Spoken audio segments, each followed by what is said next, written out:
क्या हम सच में इस दुनिया की हर चीज को समझ पाते हैं? कुछ जगहें ऐसी होती हैं जहां समय भी रुक जाता है, जहां डर की परछाइयां हमेशा मंडराती रहती हैं।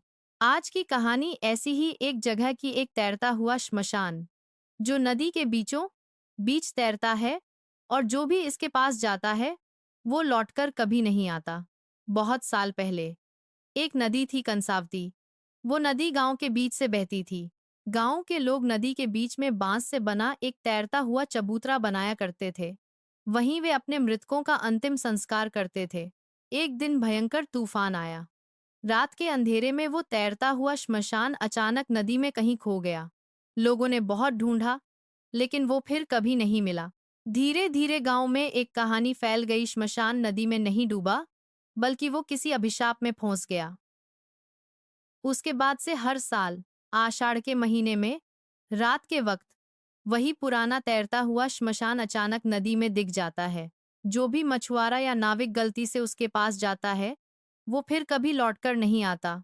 गांव के बूढ़े लोग कहते हैं, जिसकी परछाई उस तैरते हुए श्मशान पर पड़ जाती है, वो आदमी इस दुनिया से चला जाता है। लेकिन लालच बहुत बुरी चीज है। किरण और भोला, दो मछुआरे दोस्त, सोचने लगे, आषाढ़ की रात में नदी में बड़ी बड़ी मछलियां मिलती हैं। अगर हम डर गए तो पेट कैसे भरेगा? रात का 1 बजा था। किरण और भोला अपनी नाव लेकर नदी में पहुंच गए। अचानक उन्होंने देखा, धुंध और कोहरे के बीच में एक तैरता हुआ बांस का चबूतरा, जिसमें आग जल रही थी। जले हुए शरीर की बदबू हवा में फैली थी। भोला कांपते हुए बोला, किरण, वो देख, ये वही तैरता हुआ श्मशान है। किरण का गला सूख गया, लेकिन जाल फेंकने के लालच में नाव काफी पास पहुंच चुकी थी। तभी देखा, एक काली परछाई धीरे धीरे नाव की तरफ बढ़ रही थी। उसकी आंखें आग की तरह चमक रही थीं।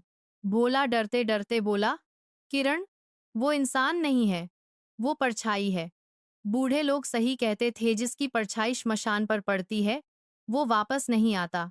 सुबह गांव वालों ने देखा, नदी में बस एक खाली नाव तैर रही थी। किरण और भोला कहीं नहीं मिले। कुछ लोग कहते हैं कि आज भी वो दोनों उस तैरते हुए श्मशान के पास भटकते रहते हैं, काले साए की तरह।